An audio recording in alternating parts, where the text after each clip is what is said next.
Welcome to the referendum debate. With exactly 6 months to go today, the argument is really heating up. We've come to Fife and Kirkcaldy's Adam Smith Theatre to see if our panel and audience can add some light to the heat.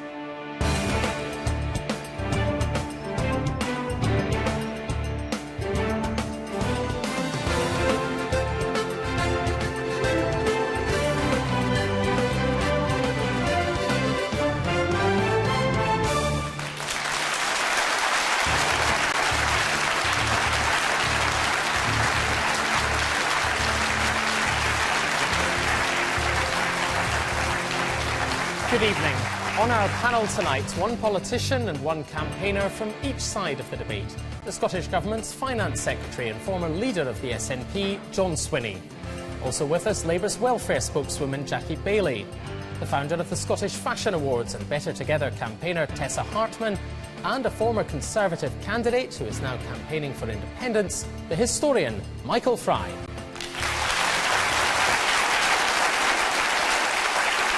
And to ensure a good debate, our audience tonight are evenly divided between supporters and opponents of independence, with a healthy dose of undecideds too. Welcome to Kirkcaldy. Not many towns are known for their smell. But not so long ago, Kirkcaldy had a distinctive odour from the linoleum made here and laid all over the world.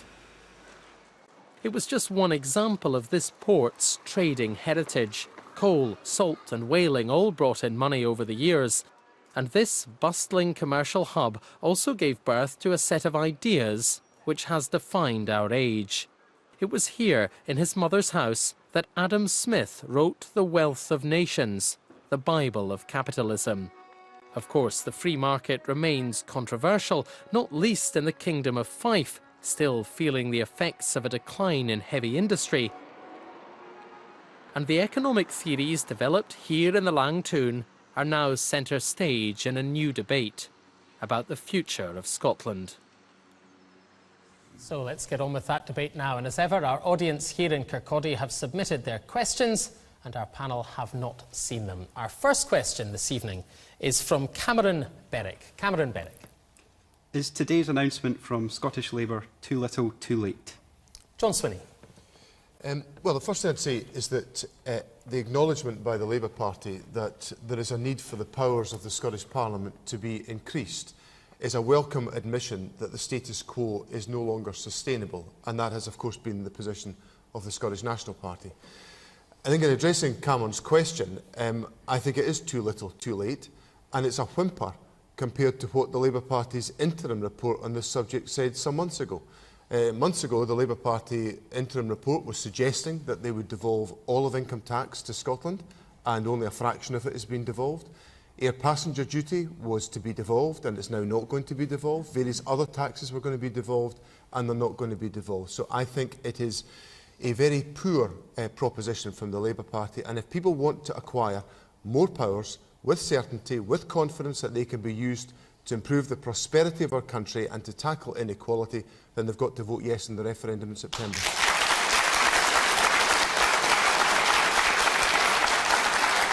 Jackie Baillie, your party has today set out its proposal for what happens if Scotland votes no, these extra powers. John Swinney suggests they've been watered down. Isn't it, as the questioner says, too little too late? That's not the case at all. What we've brought forward is a very ambitious package that responds to the consultation that we've been undertaking, that is saying we need more devolution of income tax powers, we need more devolution of welfare over housing benefit and attendance allowance, we need to entrench the Scottish Parliament in legislation, and actually we need to deliver accountability, not just for the Scottish Parliament and the money we raise, and our proposals would see 75% of income tax in our hands, 40% of the overall taxation in the Scottish Parliament in our hands, but equally maintaining a balance with the Barnett formula, because at the end of the day, we want to make sure that our finances are absolutely certain and secure so that we can deliver the kind of public services that we've all enjoyed. But more than that, it's not just enough to devolve power from one parliament and one set of politicians to another parliament and another set of politicians. Our ambition is actually to devolve power to local government and to communities themselves. I think that's what's radical about our package, and it is a package that, if you like, gives us devolution max. And what I would argue is that if you are voting for independence, if you are voting yes, you are voting to entrench austerity in the Scottish economy. Very keen to hear the views from people on the floor. Please put your hand up if you want to contribute. I wonder if I can come back to you, Cameron, first of all, though. Do you think it's too little too late? I think it is. I agree with John Swinney. I think, why didn't Labour implement this when they were in power? Why didn't you? At every stage of the devolution journey, it's been Labour that's been pushing the progressive case. We argued for the establishment of the Scottish Parliament. The SNP sat apart from the Constitutional Convention. Calman Commission has seen the biggest transfer of financial powers to the Scottish Parliament in the Scotland Act of 2012. The SNP set apart from that process, and now we want to continue that devolution journey. I think it's an evolving journey. It's not just about, where power lies, it's how we use it that's so critically important. The problem with that analysis is that if we wait for the Labour Party, we'll be waiting forever to get the powers that Jackie's talking about. Just go back to a few years ago, the Calman Commission was set up by the Labour Party, the Liberals and the Conservatives to come up with the absolutely essential extra powers we had to get. And the Calman Commission made some recommendations. We didn't even get all the powers that the Calman Commission set out. And now the Labour Party are back with another version which is watered down on what was put forward in the interim report. Hang on a minute. And the reason for that is the Labour Party is riven with internal dissent about further powers for the Scottish Parliament. And if Labour can't agree with themselves, how will they ever agree with the other parties? Scotland, if it wants to get more powers, has got to get the power in our hands through the referendum in September by voting yes. Okay. I'll come back to you in a minute. We'll come down here for a couple of points from the floor and then we'll bring in our other guests. Yes, sir. Jackie, you said yourself that if Scotland were to vote yes, we'd be, entrenching ourselves with austerity. I don't understand where you're coming with that. I mean, it seems to me that in Scotland we're getting a choice in September between definite austerity from the Tory party, from the Labour party, who have promised that austerity will continue, or just maybe austerity, but in a country where we, the Scots, get to decide to get rid of any party that would ever, send that kind of abuse toward our populace. OK, thank you. Yes, and the man there, yeah. Mr Swinney, you said that the Labour Party will take forever to make a decision. This is a no-go-back scenario. We should take our time. We should get it right. That's where my point is. Let's not rush at things. Let's do it the right way. OK, thank you. Michael Fry, just coming back to the question, is today's announcement from Scottish Labour too little too late? What's your view? Well, I think in the light of it, it's very easy to see why the No campaign has been so negative so far. Because as soon as they try to become positive, they go all to pieces. I mean, we have got, I think, a very feeble package from the Labour Party. We've got, a Tory, Struan Stevenson last weekend called for full fiscal freedom for the Scottish Parliament. That is practical independence apart from foreign policy. And the Lib Dems are coming out with a federal system. I mean, but Mr Stevenson's position is not the official position of the Conservatives. No, but I think it's very interesting that Conservatives are drifting that way. I mean, certainly there's no future for them in their complete standstill that they've had so far. But I think if the opposition parties in the Scottish Parliament are going to get anywhere in their campaign, I think they need to agree on some common programme. And it's obvious that so far they're completely incapable of doing that. Well, I'd like to put that to Tessa Hartman. I mean, you've been involved, I think it's fair to say, with the Better Together campaign. Should there be a common position, and is this announcement too little too late, as the questioner asks? Well, I don't think it is, because I think, referring to the gentleman down there, I think being a young business person, I think we all have to consider that you can't change this decision, and that SNP would really have us believe that, once you vote independence, nothing else is going to happen here. So I think more devolved powers in Scotland is a way forward. The Scottish Parliament has worked, and it's worked well. And I'm a firm believer that being part of a stronger economy to save us against all these, financial recessions and, international issues that we could possibly face, having more devolved powers in Scotland will be better for the Scottish people. Because the reality is, the SNP, in my view, can't really tell us what the specific plans are in case things don't work out. I'd like to come to the woman at the very back of the hall. I think in terms of devolved powers, one of my concerns would be that the recent reacquisition of the energy budget, which was a devolved power to Scotland, was taken back by the House of Lords without any voting. So how can we protect our services if they are devolved? Okay, and the man here, yeah. I think John Swinney's been very disingenuous about Labour's plans and what Labour done previously. I mean, in 1997, Labour came in and moved very quickly to the establishment of a Scottish Parliament. They can do so again with devolution. And to take Tessa's point, all that can happen in a situation where Scotland has stability, none of the uncertainty that is undoubtedly going to come should they vote for independence. John Swinney? Well, if you actually look at the substance of what Labour have put forward today, it is a fraction of what was being proposed just a little while ago by the Labour Party. 80% of revenues in Scotland will still be decided by Westminster. That's not much more devolution. By the end of the Scotland Act proposals that I'm currently implementing, we'll have about control over 16% of the revenues. The Labour Party is going to really take this commanding leap, and we're going to go from 16 to 20. And we're going to leave 80% in the hands of Tory governments in London who can do exactly what they want. And as the lady at the back of the audience said there, they can decide if they want to take powers back because if it happens to suit the UK government. And Jackie made the point earlier on that this would entrench the powers of the Scottish Parliament. It's beyond me to understand how that can be capable of being done in a country that does not have a written constitution.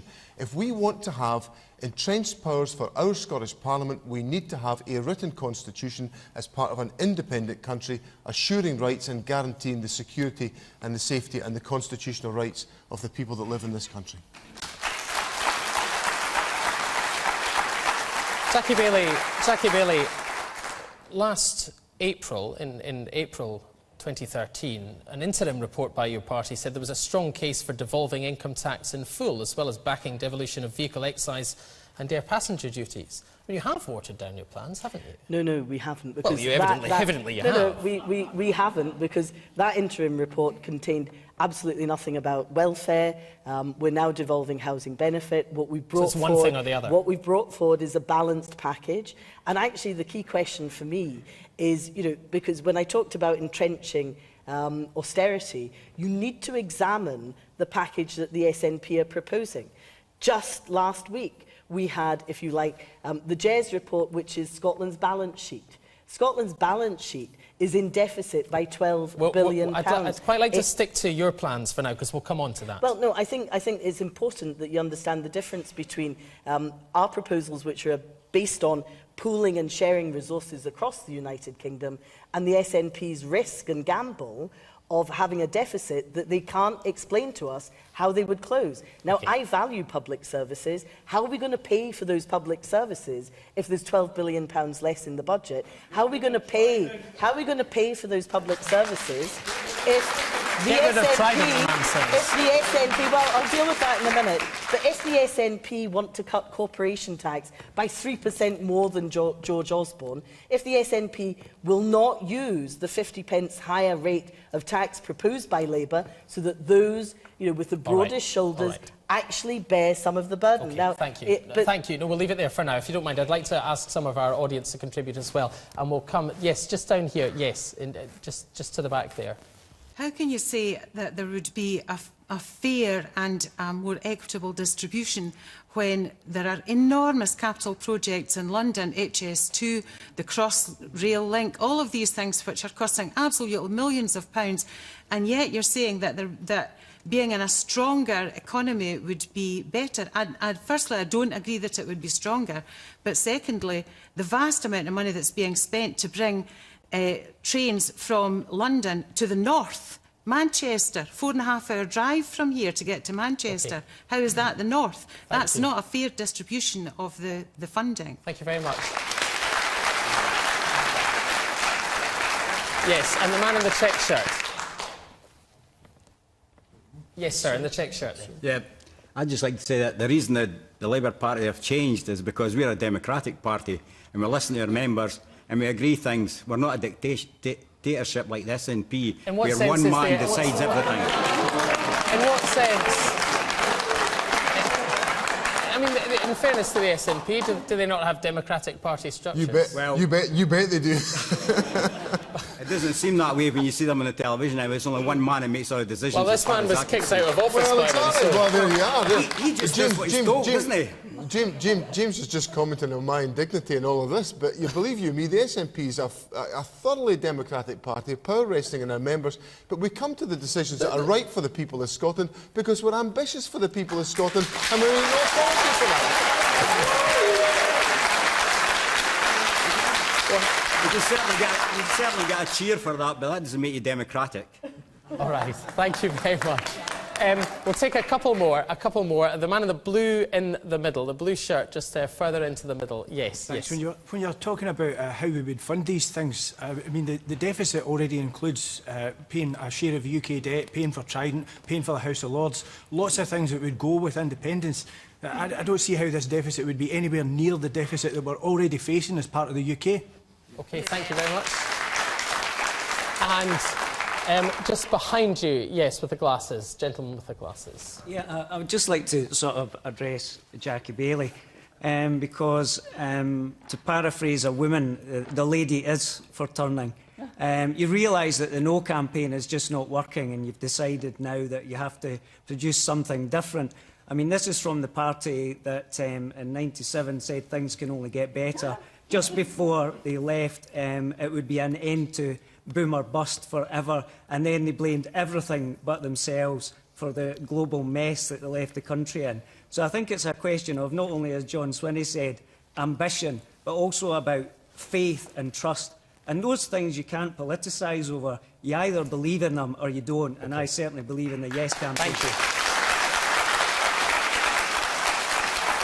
Well, at this stage, I think we'll move on because we may well come to some of these points in due course, maybe very soon, because the next question comes from Suzanne Adams. Suzanne. With numerous companies saying that they would leave Scotland if it becomes independent, what job opportunities would be available for my age group? Tessa Hartman.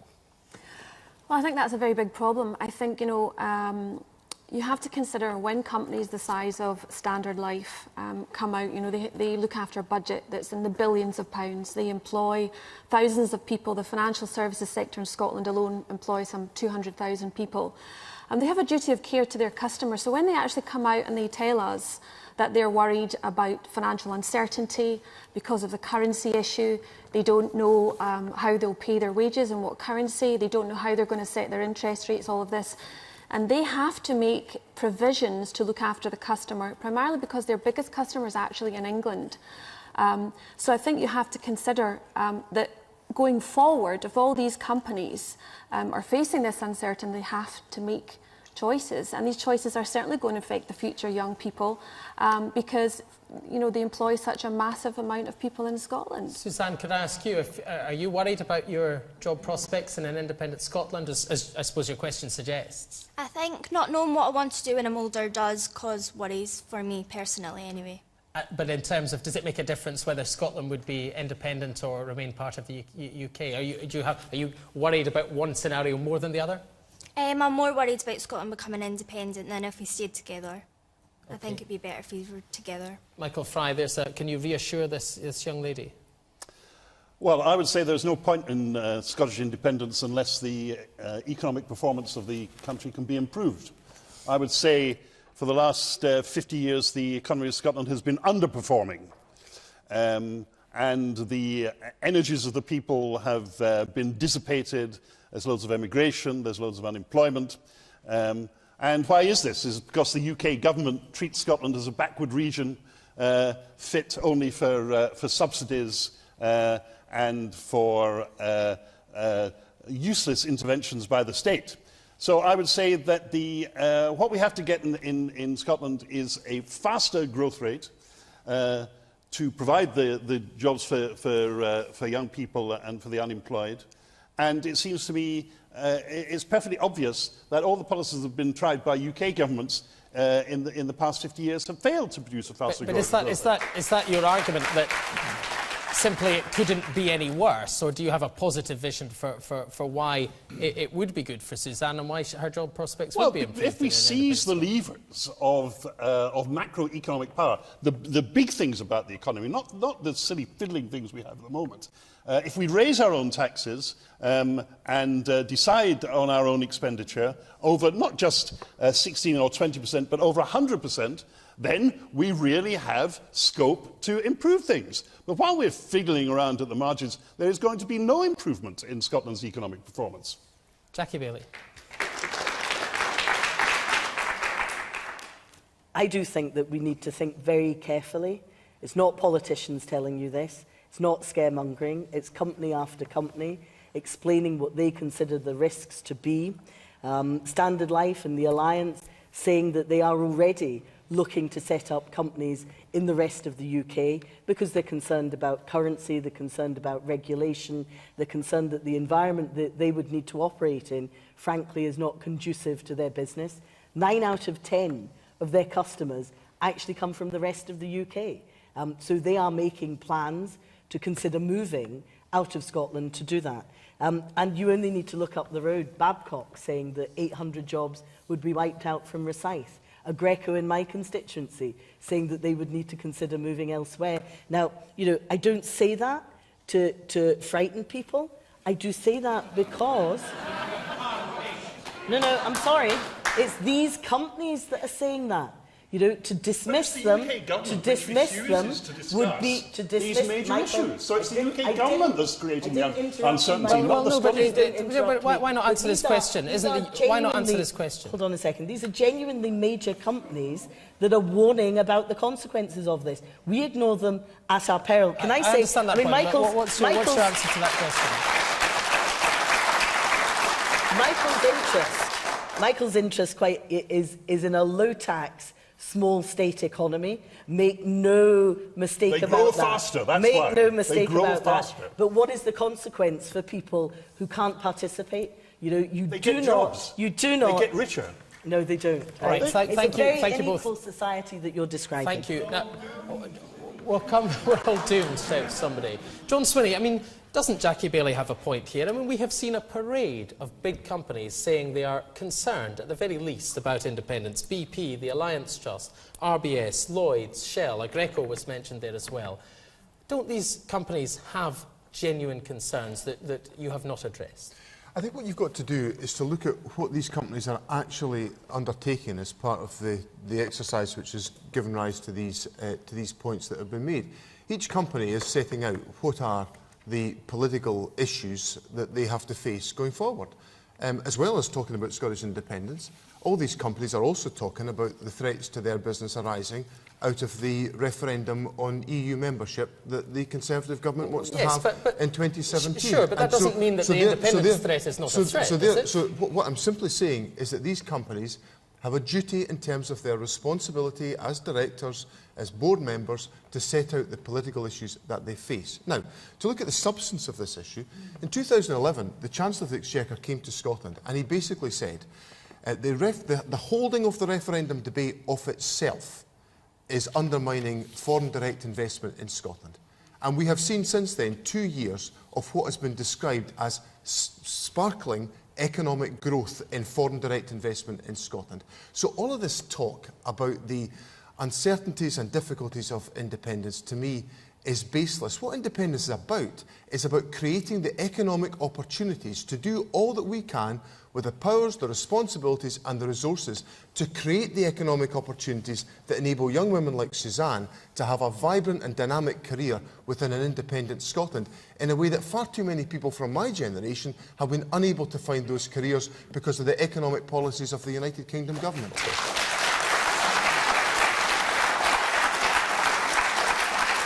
I see plenty of hands up, so we'll come to the man in the blue shirt first of all. Yes. The purpose of a business is to fill a void, find a target market and fill that void. If these companies, who have got 9 out of 10 customers south of the border, if they leave, the Scottish people are intelligent enough to fill that void, provide for themselves. And the woman in yellow there, yes, with the black hair. I just actually want to come back to a point that Jackie Bailey just briefly made towards the end when she was speaking to Michael Fry about him describing an unequal society. Is that while we're sitting in the 4th most unequal society in the whole world and the most unequal society in Western Europe? In the Western world. OK, thank you. And the man in front of you in the white shirt. It's OK talking about all these big companies, but Scotland has very few big companies that actually belong to Scotland. All the other big companies that have got private investors, the money doesn't stay in Scotland, it gets taken out of Scotland. So how does the SNP propose to manage the finances? OK, thank you. And at the back, in blue at the back, yeah. Jackie Bailey spoke about, and Tessa Hartman as well, actually, about 9 out of 10 of these businesses, the customer base being in England. Why does that matter? Look at the big multinational companies that have customers all over the world. Why do they need to be based where the customers are? OK, thank you. We'll come to the man in the front, in the waistcoat. Mr Fry mentioned not playing with tiddly bits of the economy but using big levers. I'd like to ask Mr Swinney, who will be setting monetary policy in an independent Scotland? Will it be the Bank of England? Will it be the ECB? Or will it be some Bank of Scotland? And also, how will you convince any of the Scottish banks to remain in Scotland? Oh, John Swinney. Let me make a point, first of all, about this point about the economic powers we currently have. One of the views that I hold very firmly, and it's backed up by data, is that the economy of Scotland has improved and strengthened since we acquired the limited powers of devolution since 1999. And any analysis of economic data will demonstrate that to be the case. And what that shows, and it's not just about the SNP administration, it's also about the Labour administration of which Jackie was a part, where Scotland is able to exercise different and distinctive economic policies, we are able to deliver a better outcome. You look at it today, we've got higher employment in Scotland and lower unemployment than the rest of the UK in the current difficult economic circumstances because of the steps that we are taking. Now, on your question, sir, about monetary policy, we've been absolutely crystal clear that monetary policy for an independent Scotland would be set as part of a sterling zone by the Bank of England, as part of the arrangements, as part of arrangements that were set out by the Fiscal Commission, a group of eminent international economists who set out exactly how an independent Scotland could cooperate with the rest of the United Kingdom on currency policy. And the decisions that would be arrived at in terms of the points considered by the Bank of England in setting interest rates for the whole of for the sterling zone would be to address the economic conditions and circumstances right across the United Kingdom. I want to come to the man right at the front, in the red. Yes, Mr Swinney should really come down to planet Earth with his ludicrous fantasy nonsense about having a sterling zone, because the people you're going to be in negotiation with two sides, you on one side, the rest of the parties in the UK on the other side, and they are saying no. I'll come back to you. I'll give you a chance. Tessa Hartman, you were... Buttons for a currency. Say that again, sir. We might as well use buttons for a currency. All right, Tessa Hartman. You know, I think the SNP are literally determined to stick to independence at any price, and the currency for me is probably one of the most important and the biggest issues. And the reality is you cannot adopt an informal currency arrangement with a country. Mark Carney, the head of the Bank of England, has come out and warned us about it. We literally were faced with this depressing compromise of negotiation. So he's asking all of you to say, go to the polling stations, but when you get there, we're not really sure about what currency, we're not really going to sure how that's going to affect the deficit, and we don't really know how we're going to pay for it, but vote anyway. And so it's just, you know, it's mind-boggling.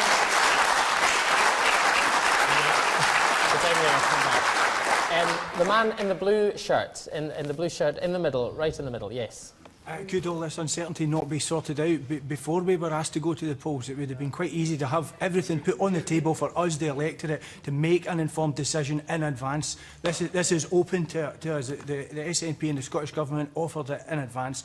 It was turned down. OK, there is There is, though, I think it's fair to say there's some concern in the room about the currency. I mean, the gentleman there said we might as well use buttons for the currency. Well, let's go back to look at the substance of this. Mark Carney came to Edinburgh a few weeks ago and set out the basis upon which a currency union could be established between an independent Scotland and the rest of the United Kingdom. And all of the issues that Mr Carney raised in what I thought was a very thoughtful and dispassionate analysis of this issue were considered by the Fiscal Commission. They were all about the way in which we'd undertake prudential regulation across the whole of the sterling zone, about how we would have to sign up as an independent country to a fiscal framework around the amount of debt that we'd have to incur and the amount of borrowing that we could undertake. All of these issues were foreseen by the Fiscal Commission in the work that was undertaken. And what this whole debate misses is the fact, and the comments of the other political parties that have made comments on all this, is the interests of the rest of the United Kingdom. Is a UK Chancellor going to turn round to businesses in the rest of the UK and say, I am now going to make your business proposition less competitive by increasing your costs of dealing with Scotland, which is the second biggest market that you will deal with as part of your export activities? Jackie Bailey, that is a most unlikely proposition. Let me just deal with that latter point, because actually the rest of the UK export twice as much to the USA than they do to Scotland, 4 times as much to Europe as they do to Scotland. Actually, the reality is the transaction costs would be a problem for Scotland exporting to England, because again, we export twice as much to England than we do to the whole of the rest of the world. But can I come back to the currency question, because this genuinely is central. You would be handing control over your currency, over your interest rates, over your fiscal policy, to the Bank of England, to the UK Treasury, at the same time as you're saying, by the way, we don't want any accountability, so we're withdrawing all the Scottish MPs. That is crazy economics. You know, we would have less control under that system than we do now. We have rather drifted from Suzanne's question, which I suppose is my fault, to be fair. But the question actually related to job opportunities that would be available for her age group in an independent Scotland. I mean, Michael Fry, it is related, I suppose, to all these issues, because if there is uncertainty about how an independent Scotland would proceed economically, then there's uncertainty for Suzanne, isn't there? Well, the best way to create jobs is through a market economy. In all the most rapidly developing countries of the world, the market economy is the one that prevails. And in Scotland, we have an economy where the hand of the state lies too heavy on us.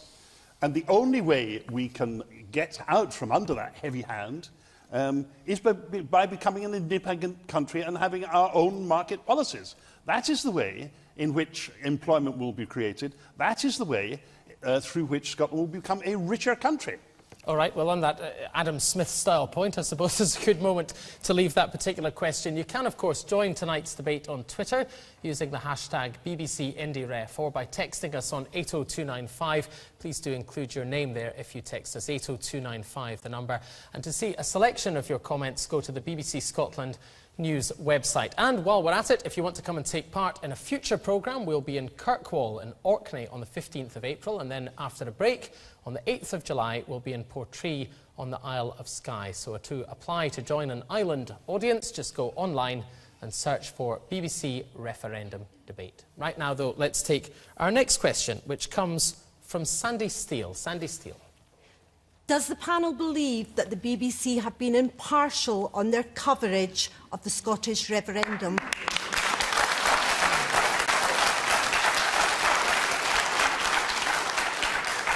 Interesting to note the applause. Michael Fry.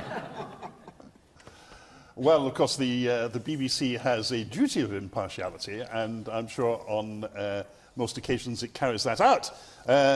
This does not mean, however, that the BBC is able to control in detail what particular interviewers ask particular questions, ask particular politicians, what questions they put.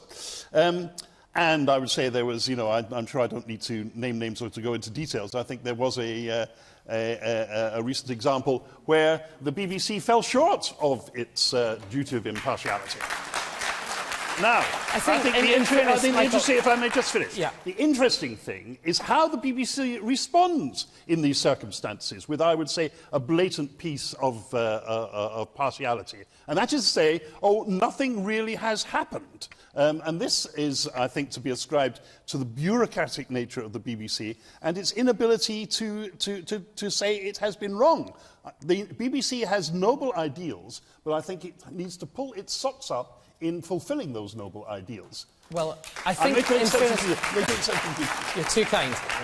I think in fairness we should perhaps explain to the people who maybe don't know what you're referring to. I mean, I think the question, I would guess, is wider than this, but there was not actually a formal complaint from the SNP, but we'll come on to that. There were mutterings, anyway, at the weekend about Andrew Marr interviewing Alex Salmond, in which Mr Marr said, I think it will be quite hard to get back in, I have to say, back into the EU, that was. The BBC's position is that Mr Marr himself made it clear on air that he had not been intending to express a personal opinion. He was putting forward an argument from President José Manuel Durão Barroso. John Swinney, do you think the BBC, as the question asks, has been impartial? I think the BBC has an absolutely cast-iron duty to be utterly impartial during the referendum debate, and it must be seen to be utterly impartial during the whole of the referendum debate. Well, there are obviously great points of debate, but I don't think it's really the kind of the perspective of an elected politician to be the judge about whether the BBC has been impartial or not. Let's leave it to members of the public to judge on that question. But I think that what's sounds important, like a no to me, what's to be honest important, with you. what I'm simply saying is the BBC has got a duty to be impartial in every circumstance in the referendum debate, given the seriousness No, I know of the issue. that. I understand that. The question is, and it's not my question, it's Sandy Steele's question, addressed to everyone on the panel, yourself included. Does the panel believe the BBC has been impartial? Well, why shouldn't you be asked that? Well, I don't think it's for me to judge that point, James. What I think it is essential. Well, it's rather not much point coming here, then, is there? Well, no, because I'm very happy to answer lots of questions about all sorts of subjects. Whether I should not be the ones you choose not to answer. Whether I should be the judge about the BBC's performance is a different matter. But isn't it important?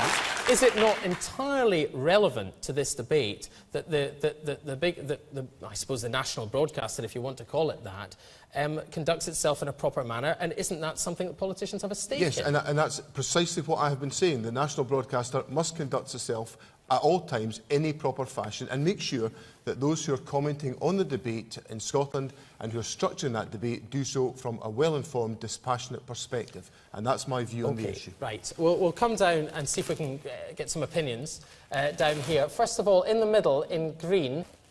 I would just say it doesn't seem to be that the BBC is being impartial. They're actually being very negative, and I've taken to stop watching the BBC News and get my news from Russian TV or Al Jazeera, because it tends to be more impartial when you're discussing Scottish independence. When you say stop watching, in what sense do you suggest it's impartial? I think it was one of the universities did a study, didn't they? So something like 56 negative stories as opposed to one positive one, I think. I read it on... I tend to go more internet as well for my information. Wings Over Scotland tends to be a very impartial blog. Okay.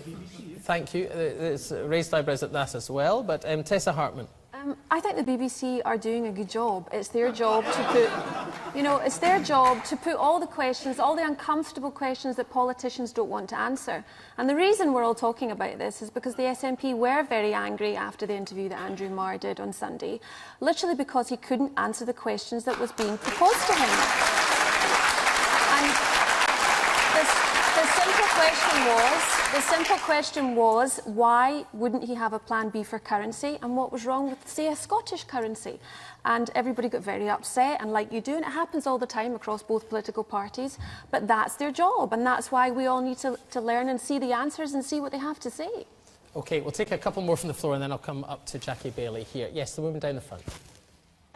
Is the BBC really capable of being impartial, and when it comes to a question that's going to have a huge impact on the organisation's future?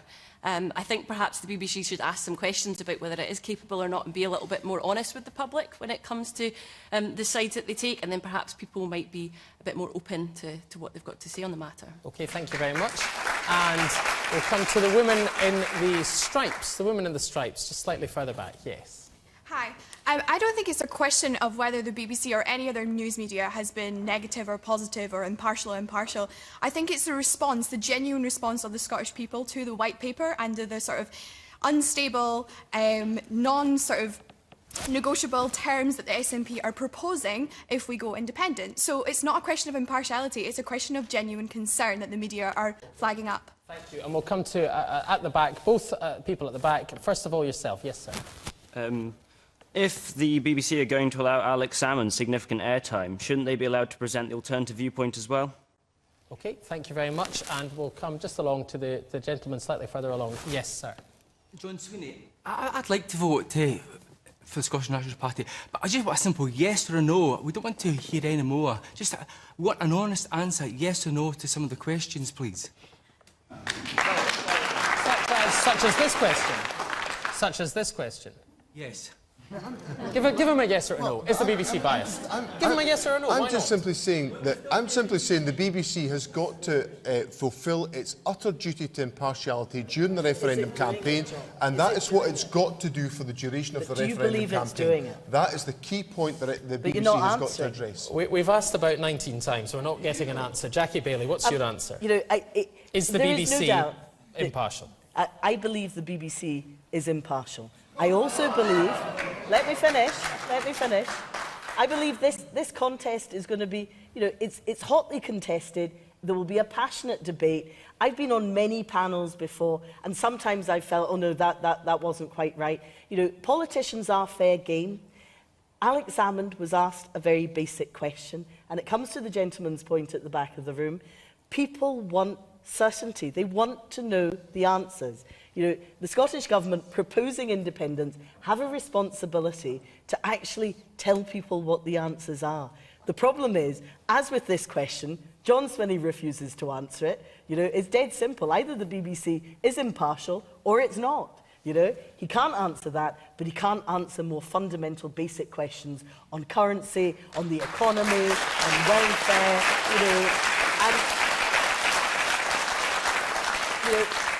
people are crying out for certainty at home. They don't want the heat of the debate anymore. They actually want some light shone on what the proposals are. OK, well, we'll try to do that as we go along. But I'd like to just come back to Sandy Steele, who originally asked that question. I mean, first of all, do you think the BBC is impartial? No, I don't. I think they're incredibly biased. I think most of the reporting around this across the media has been biased and very negative. I will be voting yes, but I'm very disappointed in Mr Swinney's response to my question. OK, can I just, I suppose, as they're not here, I'm not here to give the BBC's point of view, but, I would defend anybody who's not here in a devil's advocate way. So I suppose the BBC's position would be that the proposition here, the fundamental proposition is independence, and it is necessarily going to be scrutinised. Is that not the case? And is that not why we are seeing more of what you say would be negative coverage? I have no objection at all to scrutiny. I agree with everyone here tonight who said it's incredibly important that we get this right. But what I am definitely seeing on the television and when I open my newspaper is far more time being given to the no and the negative side of this debate than to the yes. Thank you very much. Well, I would just like to say, if anybody feels that's happening tonight, you have an opportunity to put it right by sticking your hand up and joining in the debate. So let's move on to the next question, which comes from Mary Turnbull. The next question from Mary Turnbull. With recent reported falls in North Sea oil revenues and associated tax receipts, would an independent Scotland be overly exposed to volatility in oil revenues? Jackie Bailey. There is absolutely no doubt that oil has been a tremendous asset for Scotland and for the United Kingdom. It's created jobs, it's helped to create wealth, but you're absolutely right, it is volatile. The trend is declining. You only need to look at just last week, where £4.4 billion was wiped off the amount of oil produced. That is such a significant sum. That is the entirety of the school's budget in Scotland. to run every single school. John Swinney, if he was Chancellor, would be standing up in Parliament just now declaring an emergency budget. You know, it knocks such a hole in our public finances. So oil is important, but, you know, it isn't guaranteed.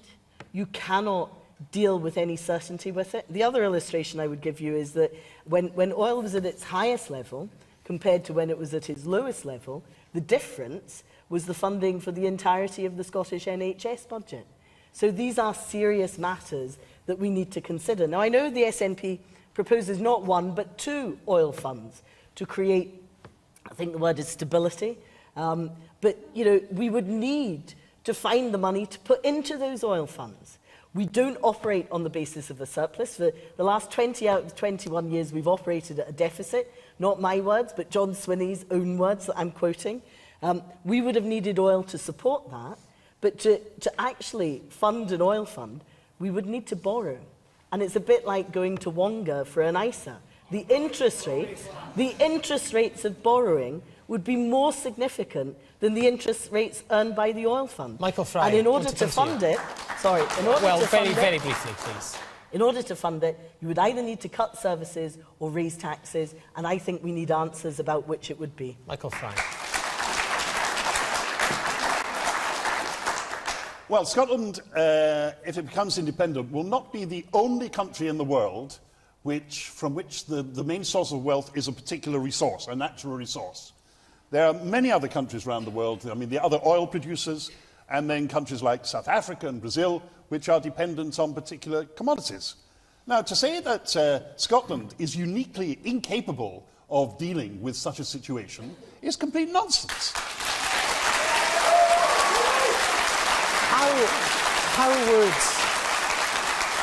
How would an independent Scotland cope with what the government accounts show we saw in the last financial year, a 41.5% drop in oil revenue? Say that happened in the first year of independence. All governments all over the world, from time to time, suffer falls in particular types of revenue. Shocks that big. The UK government suffers falls in revenue. The French government, the German government, the Chinese government, they all suffer falls in revenue. There are good years and bad years. It doesn't mean because you have one bad year, then your whole economy is going to pieces.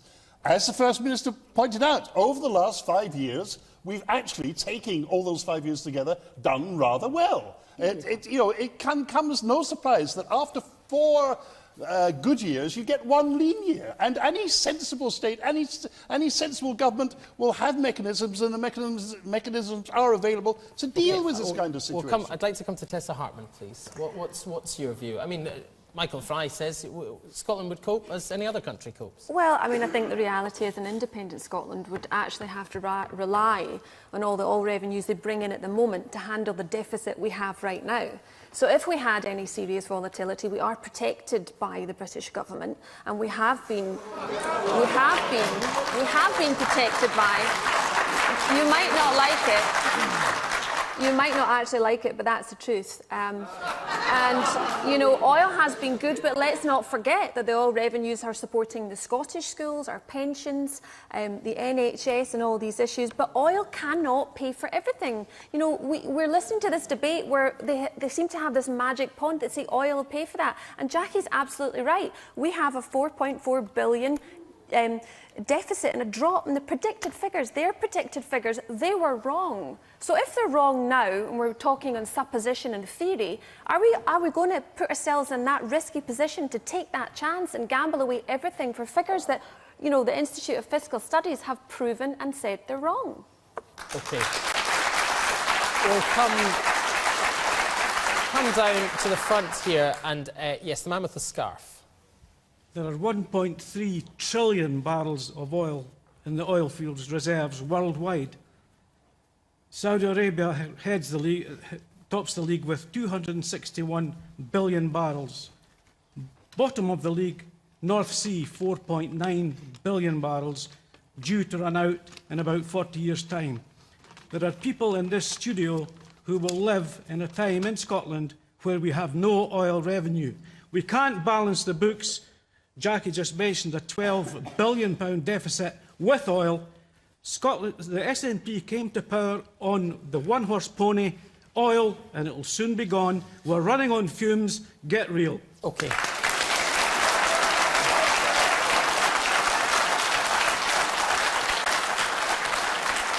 John Swinney, we're running on fumes. Well, the truth is that oil has been fueling the United Kingdom public finances for the last 40 years. That's what's been happening. And if we bear in mind, and there's been the numbers that have been talked about tonight are absolutely correct. There's been a 41% decline in oil revenues between the last 2 financial years. And despite that fall, the public finances of Scotland, the public finance balances, are virtually comparable to the balances of the rest of the United Kingdom. And if you go back over the last 5 years, Scotland has been in a stronger position to the tune of £8 billion. Now, at what stage does this country decide that we want to make the wealth of our country work for the economic prosperity and opportunity of our people in the future? And for me, that time is now. We've got an opportunity in September to ensure that we can use the resources of Scotland to the maximum advantage in creating greater economic opportunity and certainty for our people, and we should take it. But isn't the point here that the gentleman's making that even with oil, Scotland's finances are not in a good state? I mean, the Scottish deficit is 8.3% of GDP as opposed to 7.3% for the UK average. Neither of these figures is a good place to be, is it, even with oil? Well, on the current budget balance, the Scottish public finances are in virtually the same position as the rest of the United Kingdom. And yes, on the net fiscal balance, it is slightly worse in Scotland. Why? Because we took a decision as a government to invest significantly in capital expenditure in the midst of the recession to get jobs into Scotland, to get people back into work, and I'm going to make no apology for investing in the future of the Scottish economy as a consequence of the decisions we've taken. OK, yes, the man in the suit jacket in the middle of the purple shirt. Yes, I'd just like to pick up a point that Jackie Baillie made when she said that Scotland would have to borrow, well, it would cost more for Scotland to borrow money without the oil and gas. Standard & Poor's said that even without oil and gas revenue, an independent Scotland would be assessed for the highest credit rating. Something Better Together had on our leaflets saying that we would only have within the UK and refused to stop distributing even when they lost that credit rating. Yes, and the man in the blue shirt in the front. Why is there such vast focus on the oil that Scotland has when within 5 years we're going to be a third of Europe's renewable energy?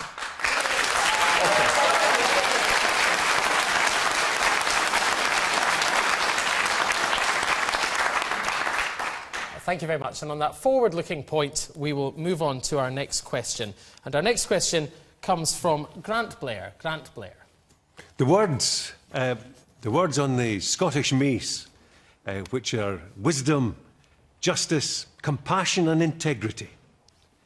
Do we think the politicians have demonstrated these qualities in the lead-up to the referendum? Let's start by asking one of them. John Swinney. Well, hang on. Let's just go over those values again. Wisdom, compassion, justice and integrity. I'm sure you know them very well. I know that do you live by them, though? Well, I aspire to, and it's up to members of the public, frankly, to judge whether I do or not. I'm not going to be so presumptuous as to judge that, but those words are very, very important to me. They're part of my solemn commitment as a Member of Parliament, a privilege of which is very, very dear to me, that I am a Member of Parliament, and I work to live up to those aspirations at all times. But perhaps the more interesting way of putting this is, do your opponents live up to them? Well, are there many of my opponents do live up to them? Of course they do. Many, but not all. Of course. Well, you know, what I would say is that, of course, there are many, many of my opponents live up to those words. I think what I was coming on to say to the gentleman is that, has the debate lived up to those words? And I'd have to say, no, it's not, in my estimation. I don't think the debate today has been a credit to Scotland, and we've got 6 months from tonight to make the debate one that lives up to those values of wisdom, compassion, justice and integrity. And if we do, and if everybody goes into the next 6 months in that spirit, then I think we can have a good process that determines the future of our country. Grant Blair, do you have concerns in this area? Well, apparently there was, the mace had 5 sides. The one that they didn't put on was courage. And I would love to think that that's what we're going to need lots of to take this whole thing forward. Okay, thank you. Tessa Hartman, John Swinney suggests the debate has not lived up to these values so far. Do you think that's the case? I don't think it has. And I think that's simply because when you talk about all these personal traits, truth should be in there. And I think, everybody in the audience has been talking tonight about why can't we have simple answers. And I think sometimes we're taken as fools because, again, as I said before, they're asking you to take this leap of dark into the dark. You don't have the answers. And with that comes integrity and respect and wisdom. And, I think for me to see politicians squabble and fight all the time is part of the game. But then every time things don't go the way, they want them to, and they throw their toys out the pram and they say this is scaremongering and it's just not appropriate behaviour for some statesmen. Thank you. We'll take a couple of points. The woman on the edge there, yes. Great question and great answers. Scotland needs to get all this compassion to prevent it going to poison and get a really positive way forward. Many of our challenges are being faced, with young people, all sorts of things are being faced throughout the world. The spotlight is on us. So let Scotland stand up, be passionate, not poisonous, but positive. Thank you. The politicians that we give faith to know what the word integrity actually means. When Alex Salmond tells people that he's taken illegal advice on something that he clearly hasn't, or does Donald Trump have a golf course and the rest of the government don't want that? Is that integrity? OK, thank you. We're running out of time and we must come to this side of the table. Jackie Bailey, do you think that you and your opponents are living up to these values? I think the debate has been partially poisoned so far. I think there's been a lot of heat generated, not a lot of light. And I look at what happened... Would anyone like to take responsibility for this? Because everybody seems to be saying the same thing. You're all involved in this debate. I think we're all responsible, OK? I think we all have a responsibility for this, a responsibility to be honest, to debate fairly. But I look at companies who stand up and complain, and their websites are completely taken down by the most vitriolic complaints coming from a variety of different people that disagree with them. We need to be able to talk to each other. We need to be able, whatever the result on the 19th of September, to move forward with each other. And I am really concerned that the debate has become so vitriolic, so intense, that we're actually not going to be able to do that. Very briefly, in a word, Michael Fry. Well, I agree that the debate has lacked something so far. But I think so far people have just been reacting to what's been said in the debate, not just here, but in the debate in the country in general. Whereas, the time is coming when we have to decide, a very serious question. And actually, we're tremendously privileged to decide this country. Very few...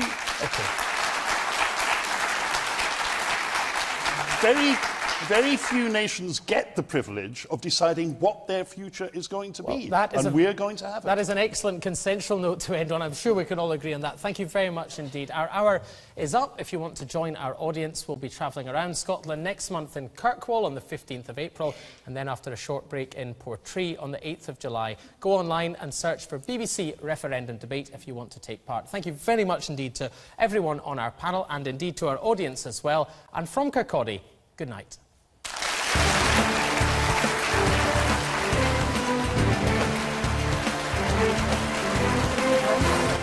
With 16 and 17-year-olds being allowed to vote in the Scottish independence referendum, the debate continues with Generation 2014 this Saturday at 5:40 on BBC 2 Scotland.